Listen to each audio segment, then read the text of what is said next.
Bagodara highway पर 5 crore 17 kilo सोना दागीना भरेली truck की लूट, फरार शख्सों ने झड़पवा एलसीबी एसओजी और स्थानिक पुलिस एलर्ट। અમદાવાદની એલજી હોસ્પિટલની સામે આવી ઘોર બેદરકારી, મહિલાને ઇન્જેક્શન અપાયા બાદ હાથમાં લકવો થયાનો આરોપ। હિંસક વન્ય પ્રાણીઓ દ્વારા હુમલામાં મૃત્યુ પામનારની સહાયમાં વધારો, 2.25 લાખને બદલે ચૂકવાશે 4 લાખનું વળતર।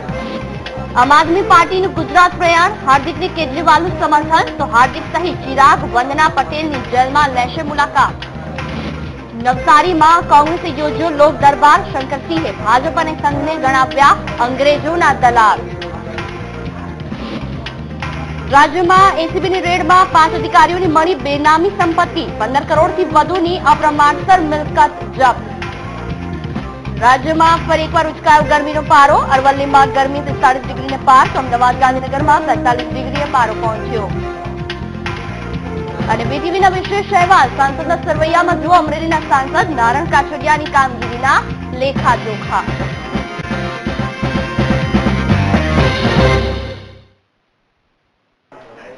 નમસ્કાર, વીટીવી ન્યૂઝ સાથે હું છું જુહી। સૌથી પહેલા ખાસ મહત્વના સમાચાર મહેસાણાથી મળી રહ્યા છે।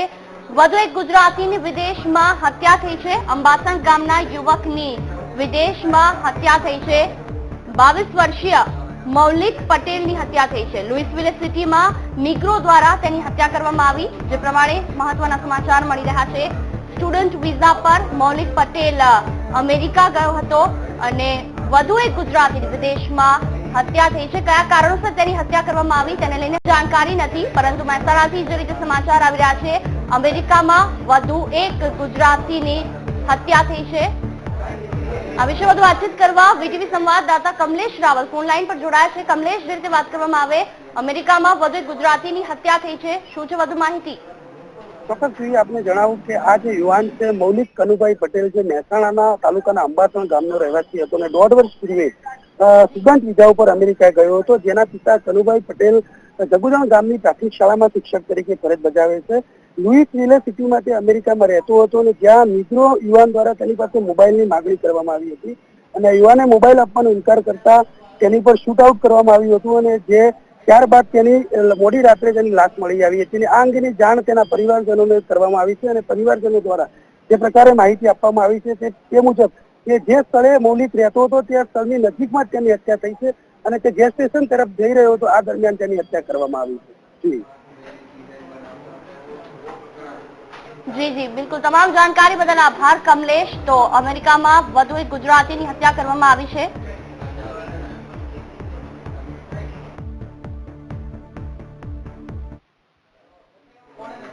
સમાચારમાં આગળ વધીએ, વાત કરીએ અમદાવાદના બાવળા બગોદરા હાઈવે પર ભાયલા ગામ પાસે લૂંટનો બનાવ બન્યો છે। જે રીતે સમાચાર આવી રહ્યા છે, જેમાં આઈસર ટ્રકમાંથી 27 પાર્સલ લૂંટીને લૂંટારુઓ ફરાર થઈ ગયા। પાર્સલમાં 17 કિલો સોનાના દાગીના હતા। કારમાં આવેલા 7 થી 8 શખ્સોએ લૂંટ ચલાવી હતી, જેથી પોલીસે હાઈવે પર સઘન ચેકિંગ હાથ ધર્યું છે। સાથે જ એસઓજી, એલસીબી, એસપી સહિતના પોલીસ અધિકારીઓએ 5 ટીમ બનાવી છે અને લૂંટારોને ઝડપી પાડવા માટે ચક્રો ગતિમાન કર્યા છે।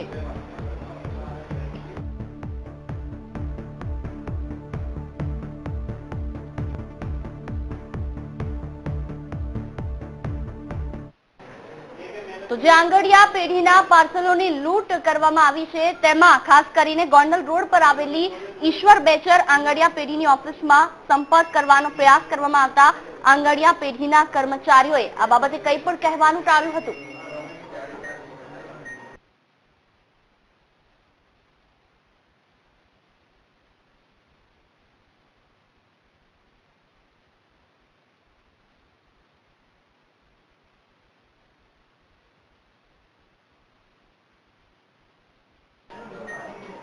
અમદાવાદમાં દિવસે ને દિવસે ચોરી અને લૂંટના બનાવ વધતા જઈ રહ્યા છે, ત્યારે બગોદરામાં વધુ એક લૂંટનો બનાવ બહાર આવ્યો છે। ટ્રકમાં લૂંટ ચલાવી લૂંટારો ફરાર થઈ ગયા છે। આખરે શું છે તમામ જાણકારી જોઈએ આ રિપોર્ટમાં। અમદાવાદના બાવળા બગોદરા હાઈવે પર આવેલા ભાયલા ગામની સીમમાં 5 જેટલા શખ્સોએ અમદાવાદથી રાજકોટ જતી ટ્રક પર લૂંટ ચલાવી। આ ટ્રકમાં 66 જેટલા પાર્સલમાંથી 27 પાર્સલની લૂંટ ચલાવવામાં આવી હતી। પાર્સલ લૂંટી તેમાંથી 17 કિલોનું સોનું લઈને લૂંટારાઓ ફરાર થઈ ગયા। આંગડિયા પેઢીની ટ્રક લૂંટાઈ। 66 માંથી 27 પાર્સલની ચલાવી લૂંટ। 17 કિલો સોનું લઈને લૂંટારુઓ થયા ફરાર। आंगड़िया पेटी जो ईश्वर भाई की आंगड़िया पेटी है उसको एक आइसर गाड़ी में सामान जो है अहमदाबाद सिटी से राजकोट की तरफ जा रहा था। बावड़ा पुलिस स्टेशन विस्तार की आदरोड़ा चौकी जो है वहाँ पर गाड़ी को रोका गया। गाड़ी में से क्लीनर और ड्राइवर को निकाला गया। गाड़ी का पोजीशन जो है वो लुटारू ने लिया था। 3 વર્ષ પહેલા પણ આ પેઢી સાથે આ પ્રકારની ઘટના બની હતી, જેમાં લૂંટારુઓ કરોડો રૂપિયાનું સોનું લઈને ફરાર થઈ ગયા। રાયપુર ખાતે આવેલી ઈશ્વરદાસ બેચરદાસની ઓફિસના 10 પાર્સલ તેમજ એસએનએસ પેઢી સહિત અનેક પેઢીના પાર્સલ લૂંટીને લૂંટારુઓ ફરાર થઈ ગયા છે। જીપીએસ નું સંચાલન હું કરું છું એટલે મને વધારે માહિતી હોય। વિષ્ણુભાઈ 12 વાગે ફોન આવેલો, મેં જોયું તો એકચ્યુઅલી એ કંઈક ગામ છે, ઓલું કયું ગામ હતું? ભાયલા ગામની બાજુમાં ટ્રક પડેલી હતી। મેં જોયું હતું જીપીએસ માં અને પછી મેં વિષ્ણુભાઈને ઇન્ફોર્મ કર્યું કે ભાઈ આ જગ્યાએ ગાડી પડી છે, હવે તમે તમારી રીતે પોલીસને જાણ કરી દેજો। એટલે વિષ્ણુભાઈએ પોલીસને જાણ કરેલી। તો બીજી તરફ પોલીસે પણ 5 જેટલી અલગ અલગ ટીમો બનાવી લૂંટારુઓને ઝડપી પાડવાના ચક્રો ગતિમાન કર્યા છે। અમદાવાદથી રાજકોટ આવતી ઈશ્વરદાસ બેચરદાસ આંગડિયા પેઢીના એક આઈસર ટ્રકને કેટલાક લૂંટારોએ લૂંટ ચલાવી છે। આ ટ્રકમાં આશરે 27 જેટલા પાર્સલ હતા, જેમાં 17 તોલાથી વધારે સોનું હતું અને અન્ય પાર્સલોની પણ લૂંટ ચલાવી છે। અત્યારે હાલ જે ગ્રામ્ય એસપી છે અત્યારે હાજર છે, ઉચ્ચ અધિકારીઓ અત્યારે હાલ ઘટનાસ્થળની મુલાકાત રહી છે। ડોગ સ્ક્વોડ છે, એફએસએલની ટીમ છે, તમામ લોકો અને બાવડા બગોદરા પોલીસ પણ અત્યારે હાલ હાજર રહી અને તપાસ ચલાવી રહી છે। કેવી રીતે લૂંટ ચલાવી છે, કેટલા શખ્સો આવ્યા હતા, કેવી રીતે આખું પ્લાનિંગ કરવામાં આવ્યું હતું, આ સમગ્ર મામલે અત્યારે હાલ ઝીણામાં ઝીણી તપાસ કરવામાં આવી છે। મહત્વપૂર્ણ છે કે અગાઉ પણ આ પ્રકારની લૂંટની ઘટના બની ગઈ છે, ત્યારે આ લૂંટને લઈને અનેક સવાલો ઉભા થઈ રહ્યા છે। ખરેખર આ લૂંટ છે કે પછી આયોજનપૂર્વકનું ષડયંત્ર, તે તો આવનાર સમય જ બતાવશે। પલક પંચાલ સાથે bureau report, VTV news, Ahmedabad. વાત ગાંધીનગરની એમએસ બિલ્ડિંગમાં એક મહિલાએ અગમ્ય કારણોસર 5મા માળેથી છલાંગ લગાવી છે। પોલીસે આ મામલે વધુ તપાસ હાથ ધરી છે। આ મહિલાએ કયા કારણોસર આત્મહત્યાનો પ્રયાસ કર્યો તેને લઈને હાલ કોઈ સમાચાર નથી। સેક્ટર 11માં બિલ્ડિંગમાંથી મહિલાએ 5મા માળેથી છલાંગ લગાવી છે। આ બાબતે લઈને પોલીસે હાલ તો આત્મહત્યાનો ગુનો નોંધી વધુ તપાસ હાથ ધરી છે। ગાંધીનગરથી ખાસ સમાચાર।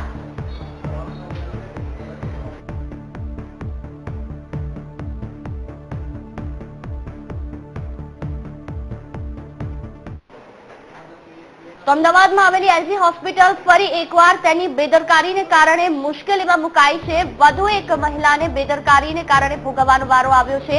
જે રીતે સમાચાર મળી રહ્યા છે, અમદાવાદની એલજી હોસ્પિટલમાં તબીબોની વધુ એક બેદરકારીને લીધે એક મહિલા મુસીબતનો ભોગ બની। ઉલ્લેખનીય છે કે સામાન્ય રીતે થયેલા ઝાડા ઉલટીમાં તબીબ દ્વારા આપવામાં આવેલા ઇન્જેક્શનના કારણે મહિલાનો હાથ કામ કરતો બંધ થઈ ગયો છે, જેના લીધે વધુ એક મહિલા હોસ્પિટલના સત્તાધીશોની બેદરકારીનો ભોગ બની છે।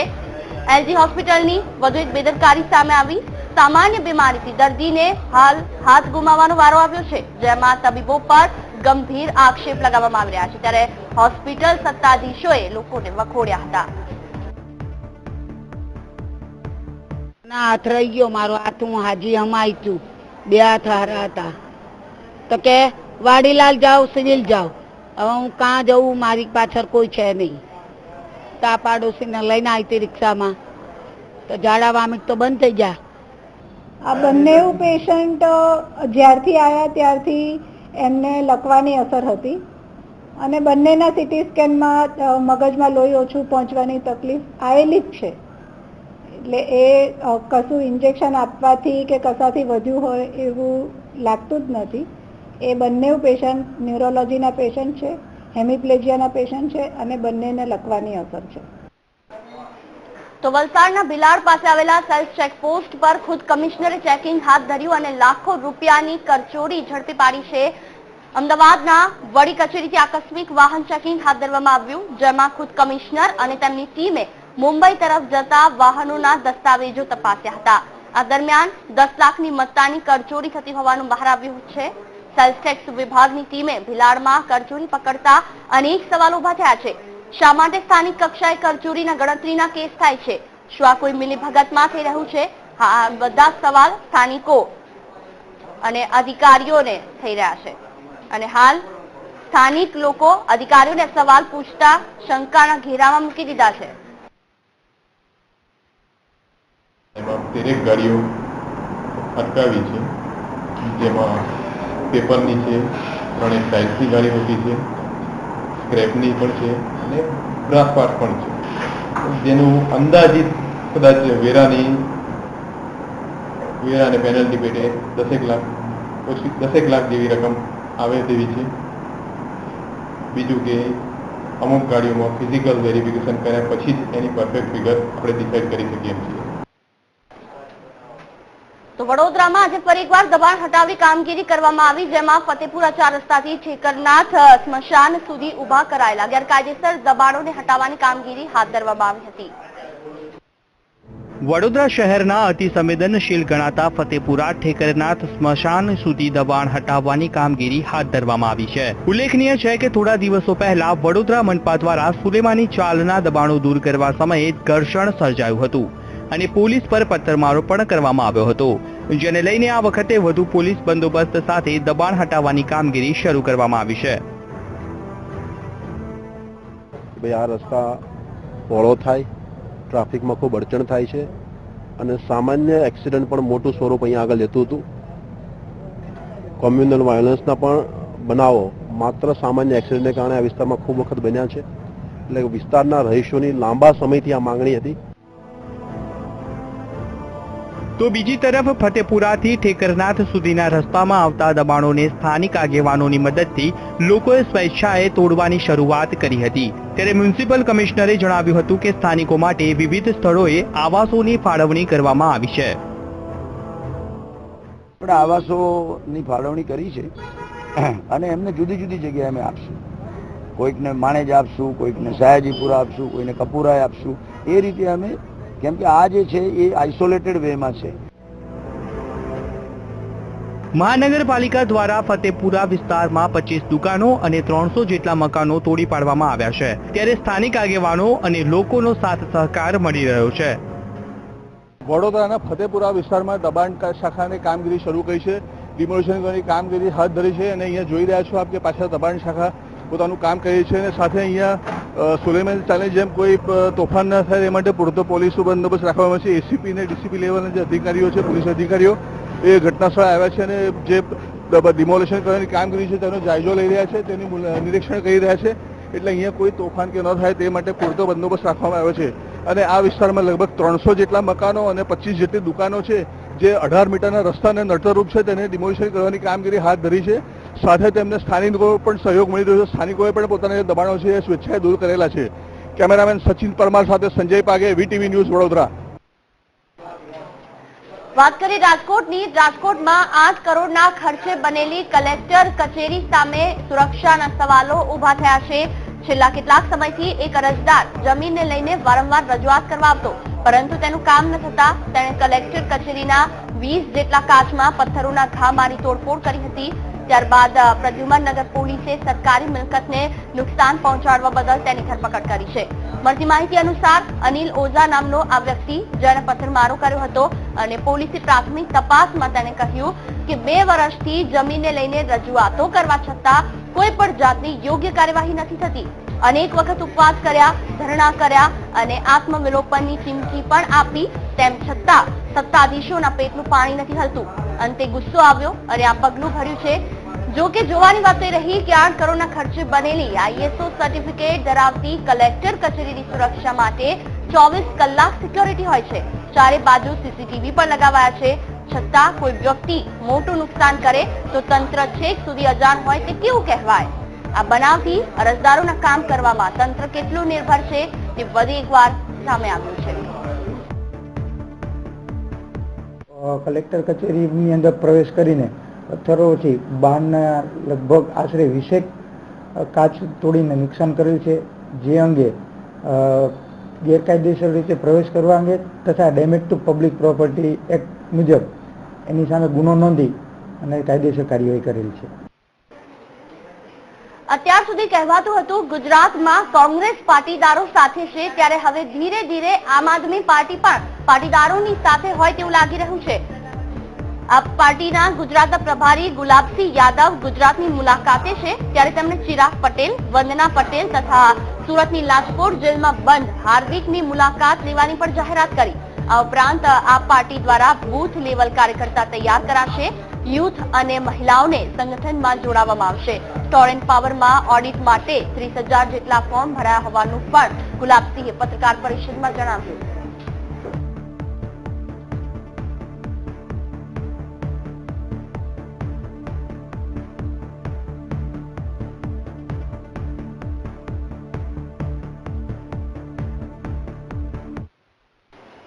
તો નવસારીમાં આયોજિત કોંગ્રેસના લોક દરબારમાં ભરતસિંહ સોલંકી અને શંકરસિંહ વાઘેલા ભાજપ સરકાર પર તૂટી પડ્યા. કોંગ્રેસ પ્રદેશ પ્રમુખ ભરતસિંહ સોલંકીએ ભાજપને અંગ્રેજોની દલાલી કરનારા પીઠું ગણાવ્યા. વિપક્ષના નેતા શંકરસિંહે પણ ભાજપની સરકારનો ઉધડો લીધો. બાપુએ ભાજપની સરકાર દરમિયાન ભાજપના ભ્રષ્ટાચાર, કાયદો વ્યવસ્થા ખરડાયો અને મોંઘવારીના મુદ્દે આકરા પ્રહારો કર્યા હતા. ઉલ્લેખનીય છે કે કોંગ્રેસે આવનારી વિધાનસભાની ચૂંટણીને લઈને હાલ તો કમર કસી છે અને લોક દરબાર જેવા કાર્યક્રમો થકી પ્રજા વચ્ચે જઈ રહ્યા છે. ત્યારે નવસારીમાં યોજાયેલા આ કાર્યક્રમમાં કોંગ્રેસના નેતાઓએ ભાજપ પર અનેક શાબ્દિક તીર છોડ્યા છે. બીજી તરફ સામાજિક અગ્રણીઓએ કોંગ્રેસની કામગીરી સમજાતી ન હોવાનું જણાવ્યું.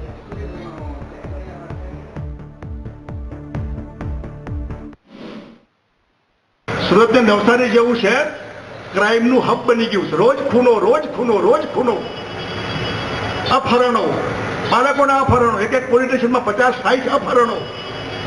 આમાં દેશ આગળ વધી રહ્યો છે, મોંઘવારીમાં આગળ વધી રહ્યો છે. વેટ ઘટાડો, વેટમાં આગળ વધી રહ્યા છે ને એમનું પેટ પણ આગળ વધી રહ્યું છે. આ અનેક મુદ્દામાં ભ્રષ્ટાચારમાં આગળ વધી રહ્યા છે, શિક્ષણની ફી વધારવામાં આગળ વધી રહ્યા છે, દવાખાનામાં દવાની ફી વધારવામાં આગળ વધી રહ્યા. શેમાં આગળ વધી રહ્યા? આ વિદ્વાન મુખ્યમંત્રીને પૂછવું છે કે તમારા વડવાઓ, તમારા પૂર્વજો, તમારા આરએસએસ વાળા, તમારા હિન્દુ મહાસભા વાળા એ વખતે આઝાદીની લડાઈમાં ક્યાંય હતા ખરા? તમે તો અંગ્રેજોના પીઠું હતા, અંગ્રેજોની દલાલી કરતા હતા, એમની જોડે પડી ગયા, ભેગા મળી ગયા હતા. તમે તો રાષ્ટ્રદ્રોહનું કામ કરતા હતા. હિંસક વન્ય પ્રાણીઓ દ્વારા જે હુમલા કરવામાં આવે છે તેને લઈને ગુજરાત સરકાર કેટલીક સહાય કરતી હોય છે. અત્યાર સુધી ગુજરાત સરકાર 2 લાખની સહાય કરતી હતી, જેમાં વધારો કરવામાં આવ્યો છે. ગુજરાત સરકાર હવે હિંસક વન્ય પ્રાણીઓ દ્વારા જે હુમલા કરવામાં આવશે તેમાં 4 લાખની સહાય કરશે. રાજ્ય સરકારે આ મહત્વપૂર્ણ નિર્ણય લેતા ફોરેસ્ટ વિભાગ સહિત જે સ્થાનિકો છે, ખાસ કરીને તમામ લોકોમાં હાલ ખુશીની લહેર છે. રાજ્ય સરકારે મહત્વપૂર્ણ નિર્ણય લીધો છે, જેમાં 4 લાખ રૂપિયાની સહાય આપવાનું નક્કી કર્યું છે. ન્યાજ વિશે વધુ વાતચીત કરવા માટે હાલ અમારી સાથે ફોરેસ્ટ એક્સપર્ટ જોડાઈ ગયા છે, રેતુબા રાયઝાદા. સ્વાગત છે આપનું વીટીવીમાં. સૌથી પહેલો સવાલ, જે રીતે સરકારે જાહેરાત કરી છે 4 લાખ રૂપિયાની, શું કહેવું છે આપનું? જી, બહુ સરસ, સારી વાત છે કે લોકોને જોડવામાં આવશે ને તો જ આપણે ભૂમિને બચાવી શકશું, તો જ જંગલો બચાવી શકીએ. એટલે સારી વાત છે કે સરકારે 4 લાખ રૂપિયાની કોમ્પન્સેશનની જાહેરાત કરી. આનંદની વાત. બિલકુલ. અચાનક આ પ્રકારનો વધારો શું સૂચવે છે? એક તો છે કે જેટલા સિંહ છે કેરિંગ કેપેસિટી જાય છે તેને કારણે હોઈ શકે. કેરિંગ કેપેસિટી ગીરની પૂરી થઈ, એટલે ગીર તો બહાર, સિંહ તો બહાર રહેવાના જ, મને બહાર રહેશે એટલે આવા ઇન્સિડન્ટ બની શકે છે. એટલે એવા ઇન્સિડન્ટ બને અને લોકોનો વિશ્વાસ વન્ય પ્રાણી ઉપરથી આજે જે રિસ્પેક્ટ છે લાયન પ્રત્યેની, લોકોની સહાયતા માટે ફોરેસ્ટ વિભાગ દ્વારા કેવી તૈયારીઓ કરવામાં આવી છે? ખાસ કરીને જો હિંસક પ્રાણી દ્વારા કોઈ હુમલો કરવામાં આવે છે તો તેને લઈને તેમાં કોઈ સુધારો કરવામાં આવ્યો છે? ના, મને ફોરેસ્ટ ડિપાર્ટમેન્ટમાં શું પગલા લેવાયા છે એના વિશે હું હજી અજાણ છું, મને ખબર નથી. કારણ કે આજે મને એ બાબતની ડિપાર્ટમેન્ટે શું કર્યું એ મને ખબર નથી. બિલકુલ બિલકુલ. તમામ જાણકારી બદલ આપનો ખૂબ ખૂબ આભાર. તો દિલીપ સાંઘાણી પણ અમારી સાથે ફોન લાઈન પર જોડાયા છે. સ્વાગત છે આપનું વીટીવીમાં. જે રીતે વાત કરવામાં આવે, સરકારે સહાયની જાહેરાત કરી છે. અત્યાર સુધી 2 લાખની સહાય કરવામાં આવતી હતી, જેમાં વધારો કરવામાં આવ્યો છે. શું છે આપની પહેલી પ્રતિક્રિયા? હેલો જી જી, શું કહેશો દિલીપજી? સરકારે 2 લાખ વધારો કરીને 4 લાખની સહાયની જાહેરાત કરી છે. શું છે આપની પહેલી પ્રતિક્રિયા? મને મારી જોડે વાત કરી કે જોડે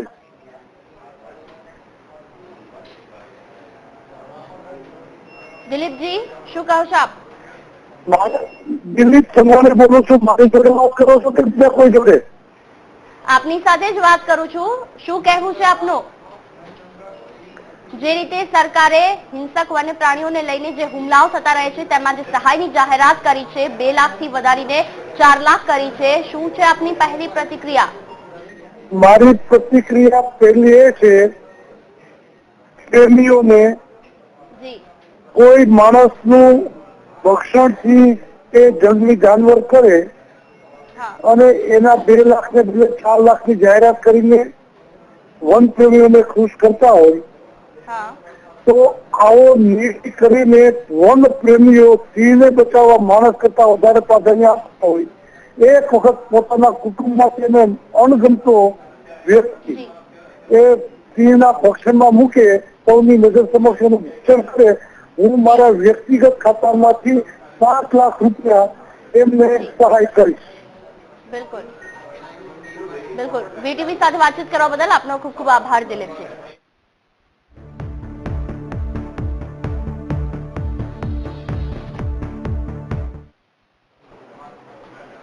તો જે રીતે અચાનક વાતાવરણમાં પલટો આવ્યો હતો, ત્યારે વધુ એકવાર પલટો આવ્યો છે. જે ઠંડક થઈ હતી, વરસાદ આવ્યો હતો, તેને બદલે હવે ગરમીનું પ્રમાણ ધીમે ધીમે વધતું જઈ રહ્યું છે.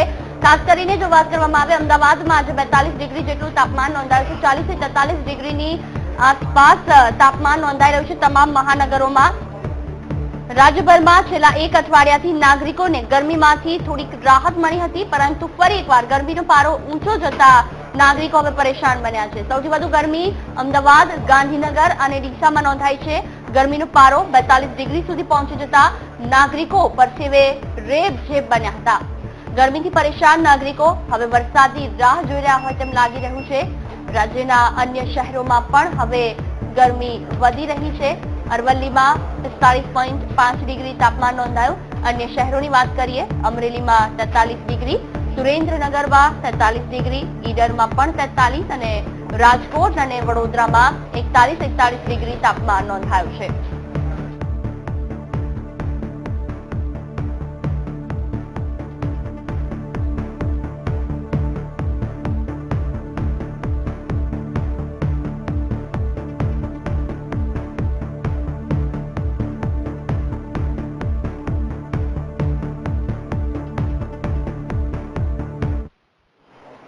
તો મુખ્યપ્રધાન આનંદીબેન પટેલ ફરી એકવાર સુરતની મુલાકાતે છે અને સુરતની મુલાકાત લેવા બદલ વર્તમાન રાજકીય પરિસ્થિતિને જોતા મુખ્યપ્રધાનના આ પ્રવાસને રાજકીય રીતે જોવામાં આવી રહ્યો છે.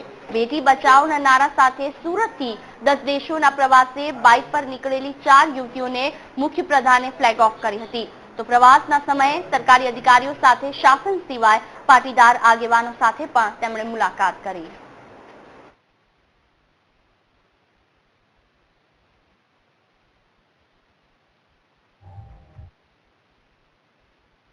માનું છું ત્યાં સુધી મુખ્યમંત્રી આ કિસ્સામાં બહુ ક્લિયર છે.